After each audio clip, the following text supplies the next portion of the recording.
नमस्कार मित्रांनो, मागील भागात आपण 80 अध्यायांपर्यंत श्रीदेवी भागवत पुराण हे श्रवण केले.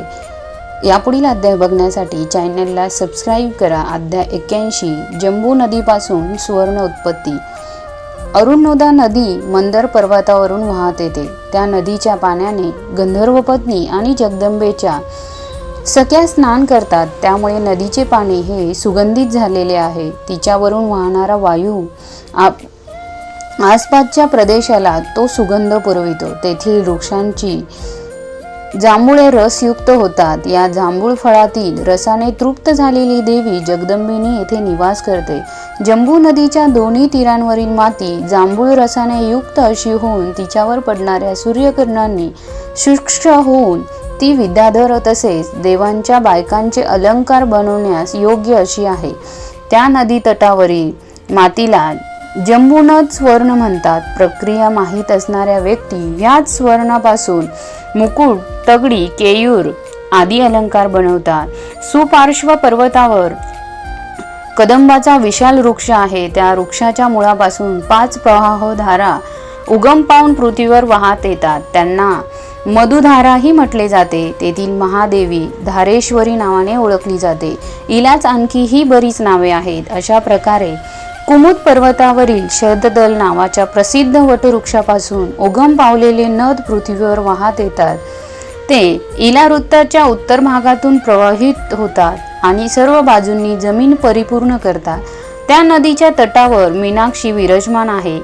हिलाही आणखी बरीच नावे आहेत. तिला मीनलोचना असेही म्हणतात.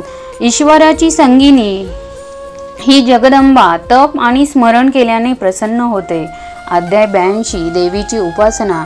देवीची उपासना करणाऱ्या भक्ताने तिची पूजा कोणत्याही वारी कोणत्याही नक्षत्राला मनोभावे करावी. त्यावेळी शक्य असेल त्या पदार्थाचा तिला नैवेद्य दाखवावा आणि वाटल्यास तो पदार्थ एखाद्या योग्य माणसाला दान म्हणून द्यावा.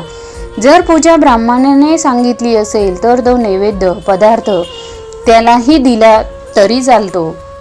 अध्याय 83 शक्तिदेवांचा आविर्भाव.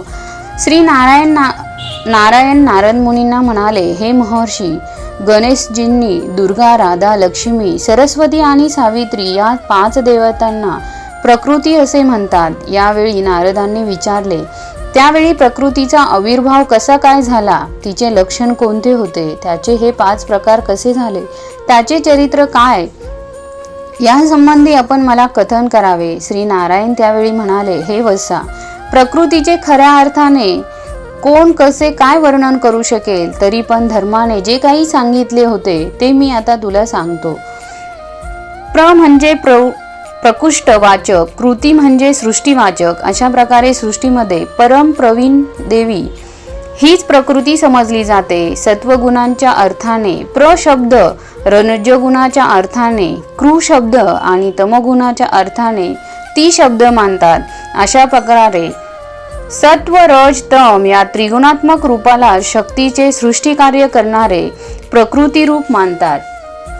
प्रथम या अर्थाने प्रसृष्टी या अर्थाने कृती असा अर्थ घेऊन सुद्धा जी देवता सृष्टीच्या आदिकालापासून विद्यमान आहे ती प्रकृती होय. सृष्टीच्या आरंभी परब्रह्म स्वतः प्रकृती आणि पुरुष या 2 रूपात असतात. अशा वेळी त्यांचे दक्षिणांग म्हणजे पुरुष आणि वामंग म्हणजे प्रकृती होय.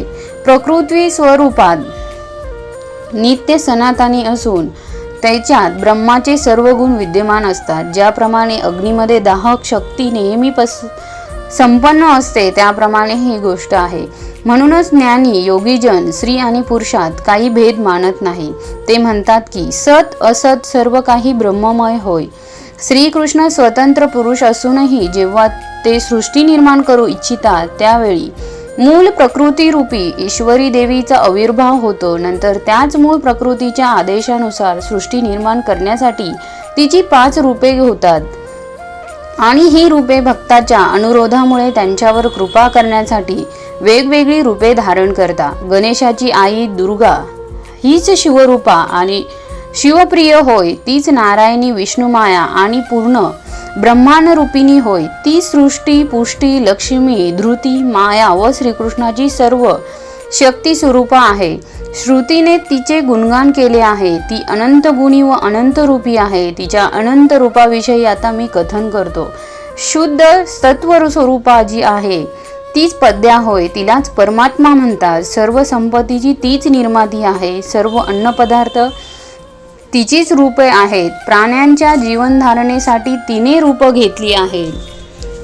ती सती महालक्ष्मी वैकुंठामध्ये नेहमी पती सेवा पारायण करत असते. तीच स्वर्गाची स्वर्गलक्ष्मी आणि राजाची राजलक्ष्मी आहे. माणसाच्या घरातील गृहलक्ष्मी तीच आहे. दयास्वरूप तीच आहे. विद्यारूप सिद्धी देणारी तीच आहे. श्रुती तिलाच जगदंबा म्हणतात. तीच 4 वर्ण 4 वेद आणि छंद यांची माता आहे. तीच सर्व संस्कार स्वरूपिणी आहे. तीच सावित्री, तीच गायत्री आहे. पंचप्राण्यांची अधिष्ठात्री, रासक्रीडेची अधीश्वरी, संतोष आणि हर्षाची मूर्ती, निर्गुण निराकार इच्छा आणि अहंकारासहित अशा या देवीच्या 5व्या स्वरूपाला वेदाद्वारे जाणता येते. त्यामुळे देव आणि मुनींनाही तिला आपल्या नेत्रांनी पाहणे शक्य झाले नाही. वराह अवताराच्या वेळीच ती अवतीर्ण झाली होती. त्याचप्रमाणे ऋषभानूची मुलगी म्हणूनही तिने जन्म घेतला होता. म्हणून तिने या भारत देशात सर्वांना दिसू शकली होती. हीच 5वी देवी म्हणजे राधा होय. जगातील स्त्रिया याच देवीच्या प्रतीक स्वरूपा आहेत. गंगा ह्याच 5 देवतांची द्रवरूपी अंशभूता आहे. ती विष्णूच्या विग्रहाने उत्पन्न झाली. तिचा रंग पांढऱ्या कमळाप्रमाणे किंवा दुधाप्रमाणे आहे. तुळस ही सुद्धा प्रकृतीची प्रधान अंशभूता आहे. ती विष्णुप्रिया असून विष्णूच्या चरणांचे आभूषण आहे. तप, संकल्प, पूजा इत्यादी सर्व शुभ कर्म हिच्याच द्वारा संपन्न होतात. भारतात तुळशीला कल्पवृक्षप्रमाणे मानतात. प्रकृती देवीचा आणखी एक प्रमुख अंश म्हणजे जगत्कारू देवी होय. ती कश्यपाची मुलगी आणि शिवाची परम विदुषी शिष्या होय. ती शेषनागाची बहीण नागेश्वरी किंवा नागमाता म्हणून ओळखली जाते. देवसेना या नावाने ही देवीचा आणखी एक अंश प्रसिद्ध आहे. मातृकांत श्रेष्ठ षष्टीची देवी म्हणून हिला ओळखतात. ही पुत्र देणारी होय. प्रकृती देवीचा हा 6वा अंश असल्याने तिला षष्टी देवी म्हणतात. तिच्यात अपभ्रंश सटवाई होय म्हणून तिची 12ही महिने पूजा करतात. मंगलचंडी नावाचा देवीचा आणखी एक प्रमुख अंश आहे. ती नेहमी मंगल करणारी देवी होय. परंतु संसारकाली ती क्रोध स्वरूपी होते म्हणून तिला मंगलचंडी असे म्हणतात. तिचे मंगळवारी पूजन करावे. प्रकृतीचे आणखी रूपे काली होय. ती योगरूपिणी बल विक्रम देणारी असून शुंभ निशुंभाच्या युद्धसमयी तिने दुर्गेला मदत केली होती. तिला रत्नगर्भा असेही म्हणतात. देवांच्या पत्नीला देवी असेही आपण म्हणतो. त्या अर्थाने अग्नीची पत्नी स्वाहादेवी होय. यज्ञाची दीक्षा पितरांची पत्नी स्वदा होय. वायूची पत्नी स्वस्ती देवी, गणेशाची पत्नी पुष्टी, ईशानाची पत्नी संपत्ती, कपिलांची धृती, मोहाची दया, पुण्याची प्रतिष्ठा, सुकर्माची कीर्ती, उद्योगाची क्रिया, अधर्माची मिथ्या, तिचा भाऊ कपट होय. सुशील याच्या 2 बायका असून एक शांती, दुसरी लज्जा. ज्ञानाच्या 3 बायका आहेत. बुद्धी, मेधा व श्रुती या 3 बायका होत्या. धर्माची पुत्री रुद्राची कालाग्री, तिलाच निद्रा किंवा सिद्धयोगिनी म्हणतात. संध्या, रात्री आणि दिन या काळाच्या 3 बायका आहेत. निंदेची कन्या तंद्रा होय. ती तंद्रा आणि प्रीती म्हणजे सुखाच्या 2 बायका. श्रद्धा आणि भक्ती या वैराग्याच्या बायका आहेत. देवांच्या आईचे नाव आदिती आहे. गायीची आई सुरभी, दैत्यांची आई दिती होय.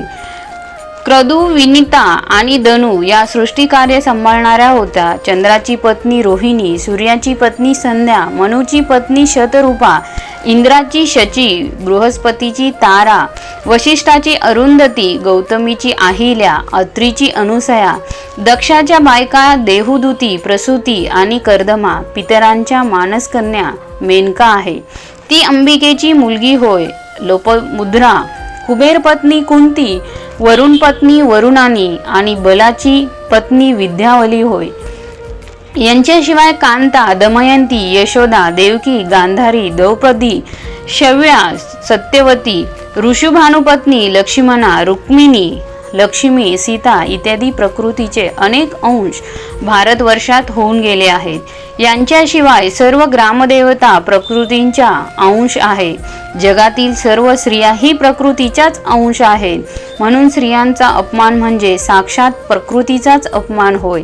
तिचे पूजन म्हणजे प्रकृतीचे पूजन। दुर्गेचे सर्वप्रथम पूजन राधा सुरथाने केले होते, त्यानंतर रावणवध करण्याची अभिलाषा करणाऱ्या श्रीरामाने तिचे पूजन केले। यानंतर जगात देवीचे पूजन सर्व लोक करू लागले। सावित्रीचे प्रथम पूजन राजा अश्वपतीने केले होते। सरस्वतीचे प्रथम पूजन ब्रह्मदेवाने केले होते।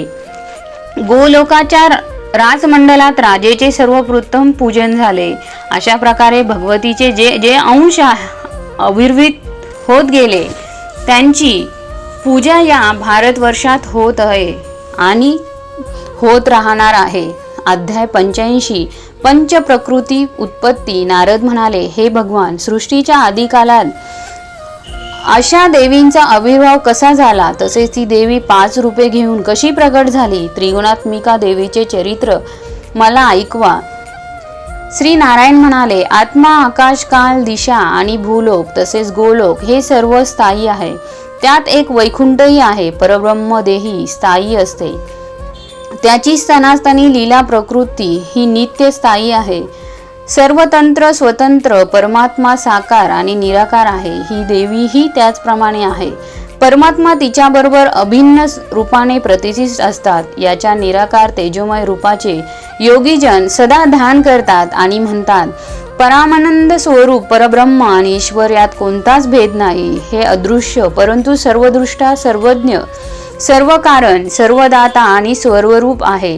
परंतु वैष्णवांची मते याहून थोडी भिन्न आहे। त्यांचे म्हणणे असे की ब्रह्मदेवाशिवाय अन्य कोणात असे तेज विद्यमान असणार? हे तेजस्वी तेजमंडलात असलेले स्वच्छमय स्वरूप आणि सर्व कारणांनी जे कारण आहे, त्यांनी साकार होण्याची इच्छा होऊन जे रूप धारण केले आहे ते अत्यंत सुंदर तसेच पाहणाऱ्यांचे मन मोहून टाकणारे आहे।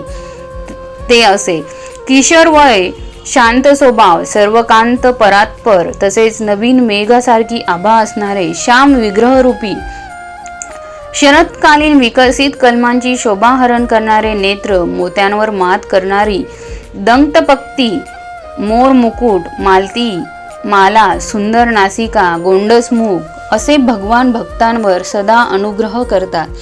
पितांबरधारी 2 भुजा असणारे मुरलीधारी, रत्नाने विभूषित असे ते आहेत। सर्वांचे आधार, सर्वांचे स्वामी आणि सर्व शक्तियुक्त विभू, सर्व ऐश्वर्य देणारे, सर्व स्वतंत्र आणि सर्व मंगल असे हे रूप आहे। हा परिपूर्णतम सिद्ध सिद्धेश आणि सिद्धदाता आहे। या सनातन शाश्वत ब्रह्मदेवाचे ज्ञान सर्व वैष्णवजन करत आले आहेत। हा प्रभू जन्म, जरा, व्याधी, शोक आणि भय दूर करणारा आहे। ब्रह्मदेवाचे पूर्ण आयुष्य याच्या एक निमिषा इतकेच आहे। तो परब्रह्म म्हणजे श्रीकृष्ण। तदशक्तिकारक कृषी आणि तददास्य वाचक न असल्याने भक्ती आणि दास्य हे भाव देणारा तो कृष्ण। कृषी सर्वत्र वाचक आणि बीजवाचकही आहे, म्हणून हा आदी स्पष्टा होय।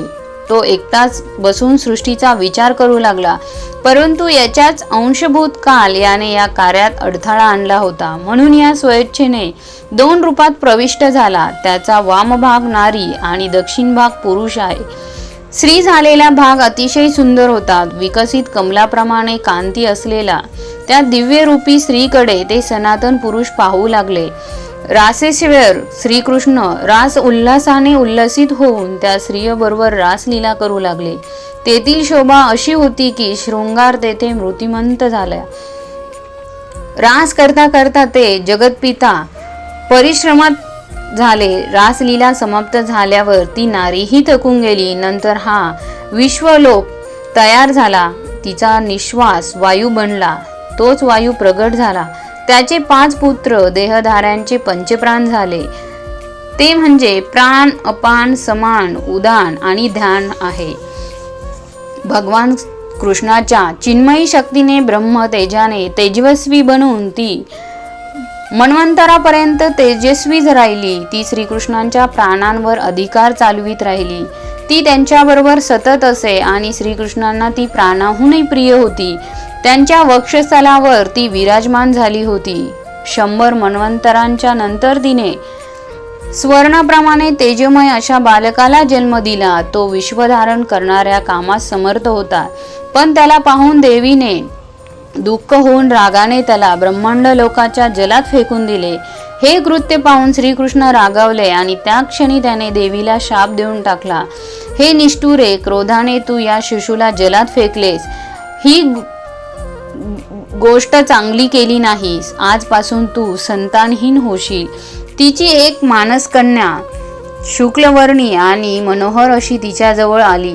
ती श्वेतवस्त्रे परिधान केलेली आभूषणांनी विभूषित होती. पुस्तक आणि विना हाती धारण केलेली अशी होती.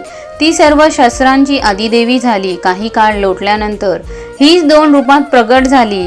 वाङ्मयी प्रगट झाली ती कमला आणि दक्षिणांगी प्रगट झाली ती राधा. तेव्हा कृष्णाची ही 2 रूपे प्रगटली. वाङ्मयी चतुर्भुज विष्णुरूप आणि दक्षिणांगी स्वतः कृष्ण. कमलेला त्याने विष्णूची वल्लभा होण्यास सांगितले आणि राधा येथेच राहिली. विष्णू कमलेचा वैकुंठाला गेले. कमला आणि राधा दोघेही संतानहीन राहिल्या. नारायणाकडे चतुर्भुज पार्षद तयार झाले. ते सर्व रूप, गुण, वय, तेज इत्यादीच विष्णूप्रमाणे झाले. कमलेजवळ अनेक दासी होत्या. गोलोकाचे स्वामी श्रीकृष्णांजवळ असंख्य गोपे होते.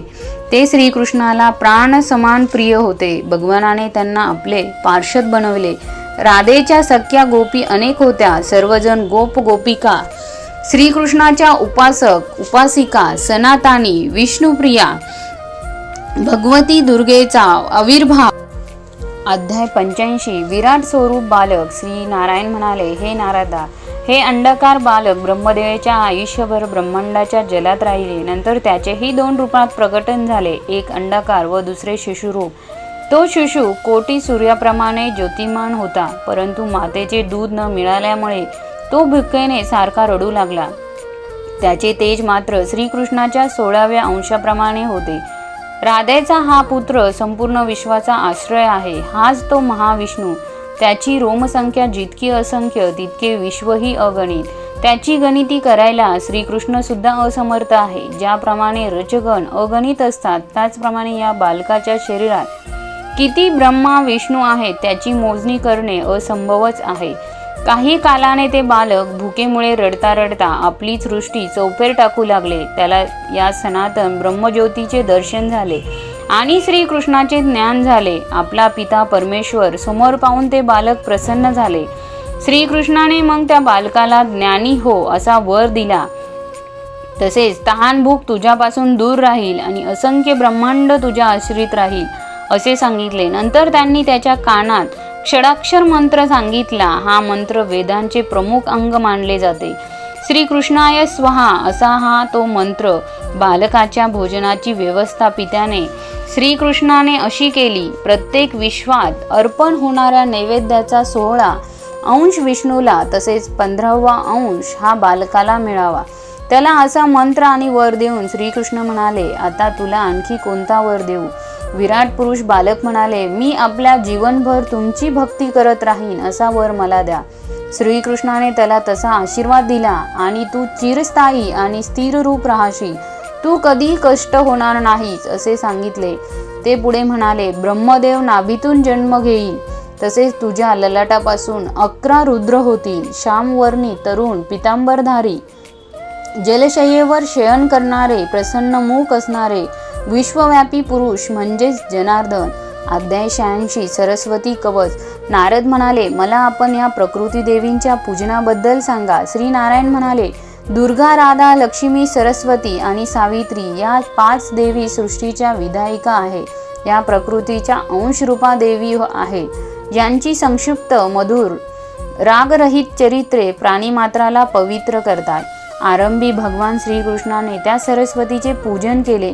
तिच्या कृपेने मूर्ख सुद्धा पंडित बनू शकतो. ती उत्पन्न झाल्यावर श्रीकृष्णाने सत्य सुखी करणारे हितकार असे वचन सांगितले. श्रीकृष्ण म्हणाले, हे साध्वी, तू माझ्या अंश रूपाचे चतुर्भुज नारायणाचे भजन कर. त्याच्याबरोबर राहून तुझा वेळ प्रीती आणि सुखभोगात व्यतीत होईल. माघ मासातील शुक्ल पंचमीला तिन्ही प्रत्येक लोकात तुझे पूजन विद्यारंभाच्या रूपाने महान गौरवयुक्त असे केले जाईल.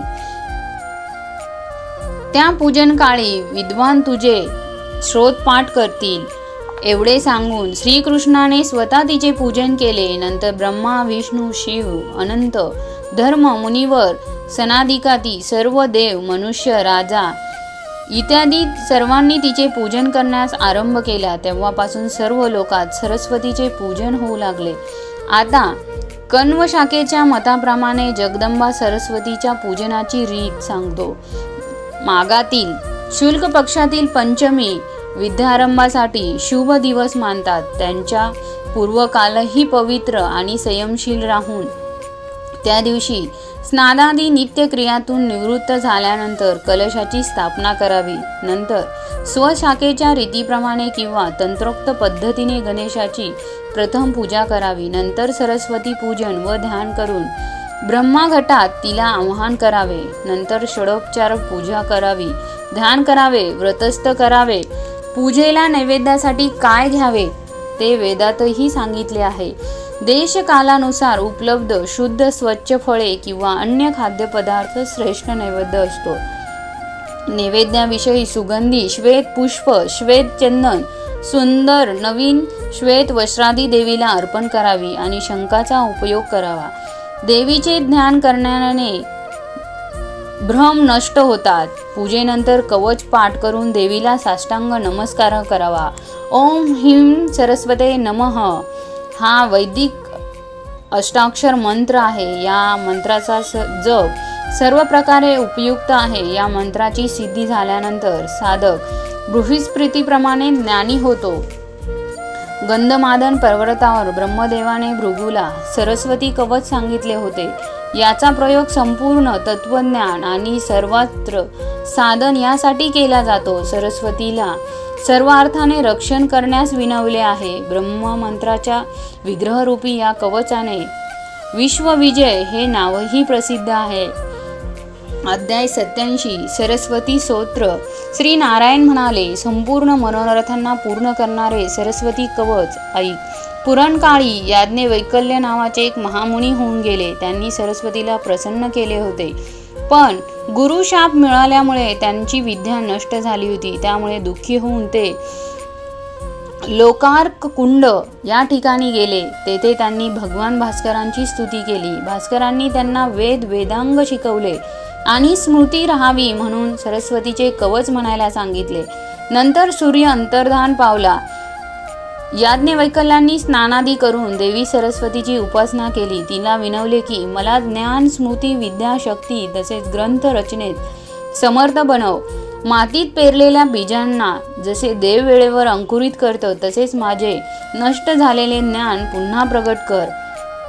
सर्व विद्याची आदिदेवी अशा वीणादेवी तुला माझा नमस्कार असो.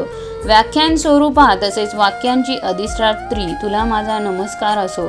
कालसंख्या स्वरूपिणी ब्रह्मसिद्धांत स्वरूपा स्मृती शक्ती, ज्ञान शक्ती, बुद्धिशक्ती स्वरूपिणी देवी तुला माझा नमस्कार असो. प्रतिभा कल्पना शक्ती रूपिणी देवी तुला माझा नमस्कार असो. तेव्हा प्रसन्न होऊन ज्योती स्वरूपा देवीने त्यांना दर्शन दिले आणि तुम्ही श्रेष्ठ कवीमध्ये इंद्र व्हाल असा त्यांना आशीर्वाद दिला. अध्याय 88 मूळ प्रकृती राधा. राधा ही श्रीकृष्णांची प्राणाहूनही अधिक प्रिय, शक्तिसंपन्न, रूपवती, सौभाग्यशालिनी तसेच मनाने गौरव प्राप्त झालेली आहे. त्यामुळे तिने कृष्णाच्या वक्षस्थानी आपले स्थान प्राप्त केले. एकदा तिने शतशृंग पर्वतावर जाऊन अपूर्व असे तप श्रीकृष्णांसाठी केले. श्रीकृष्ण तेथे प्रगट झाल्यावर त्याने तिच्या शाश्वत भक्तीमुळे प्रसन्न होऊन तिला दुर्लभ वर दिला की तू सौभाग्य, मानप्रेम आणि गौरव यांना विद्यमान राहशील. तू स्तुता आणि पूजिता होशील. जगदीश्वर श्रीकृष्णाने तिला आपली पत्नी केले. तेव्हापासून तिच्या चरणांचे ध्यान आणि तपस्या सर्वांकडून होऊ लागली. अध्याय 89 विष्णुपदी स्तोत्र. नारद म्हणाले, मी गंगेचे पापनाशक तसेच पुण्यप्रद स्रोत ऐकू इच्छितो. श्री नारायण म्हणाले, ऐक, मी प्रथम त्या भगवती गंगेला नमस्कार करतो. शंकराच्या संगतीने गंगा मुग्ध झाली आणि श्रीकृष्णाच्या इच्छेने अवतरित झाली. जी सृष्टीच्या आरंभी गोलोकात राहिली आणि तेथे रास मंडळात आविर्भूत झाली, त्या गंगेला मी प्रणाम करतो. कार्तिकी पौर्णिमेच्या दिवशी गोप गोपिकांबरोबर परिपूर्ण महोत्सवात आपल्या शुभ्रतेने शोभा असणाऱ्या गंगेला मी नमस्कार करतो. असंख्य योजने विस्तार असणाऱ्या आणि सर्व लोकात वावरणाऱ्या मंदाकिनी, भोगवती, अलकनंदा, दूधवर्णाच्या चंद्रवर्णी, चंदनासारखी आभा असणाऱ्या पापनाशिनी गंगेला माझा नमस्कार असो. सागरपुत्र भगीरथामुळे भागीरथी रूपेला गंगेला माझा नमस्कार असो. असा हा 21 पद्यात सांगितलेल्या गंगेचा महिमा पापनाशक पुण्यप्रद असा आहे. अध्याय 9. गंगेची उत्पत्ती. नारद म्हणाले, तिन्ही लोकांस पवित्र करणारी त्रिपदगा गंगा कशी उत्पन्न झाली ते मला सांगा. श्री नारायण म्हणाले, कार्तिकी पौर्णिमेला राधा महोत्सव झाला. श्रीकृष्ण राममंडलात विराजमान झाले. मग ब्रह्मादी देव, शौनकादी ऋषींनीही राधेचे पूजन केले आणि ते सर्व आपापल्या स्थानी विराजमान झाले. तितक्यात कृष्णगीत गायिका देवी सरस्वतीने हाती वीणा घेऊन सुंदर तालसुरात संगीत गान आरंभ केले. गाण्याने प्रसन्न होऊन सर्वांनी तिला अनेक उत्तम आभूषणे अर्पण केली. ब्रह्मदेवाकडून प्रेरित होऊन शंभूने श्रीकृष्ण संगीत सुरू केले. हे ऐकता ऐकता सर्व देव शुद्ध हरपून चित्रासारखे स्तब्ध मुग्ध होऊन गेले. मोठ्या प्रयासाने त्यांची शुद्ध परत आली. तेव्हा सर्व रासमंडल पाण्याने भरून गेलेले दिसले. राधाकृष्ण कोठेही दिसेनात. त्यामुळे सर्वजण भयभीत झाले. ब्रह्मदेवाने ध्यान लावून पाहिले की श्रीकृष्ण राधेसह जलमय झाले आहेत. म्हणून त्याने अन्य देवांसह त्यांची प्रार्थना केली, हे प्रभो, आपले रूप पुन्हा प्रदर्शित करा. तेव्हा आकाशवाणी झाली की मी आणि माझी शक्ती राधा दोघांनीही भक्तांवर अनुग्रह करणारे हे जलमय रूप घेतले आहे. हे नारदा, अशा प्रकारे मी तुला अत्यंत गुप्त असे रहस्य सांगितले आहे. ते परमेश्वर श्रीकृष्ण आणि राधा गोलोकी गंगा बनले. ही गंगा भक्ती आणि मुक्ती दोन्हीही देते. म्हणून ही गंगा संपूर्ण ब्रह्मांडात पूज्य मानली गेली आहे. पुढील अध्याय बघण्यासाठी चॅनलला सबस्क्राईब करायला विसरू नका.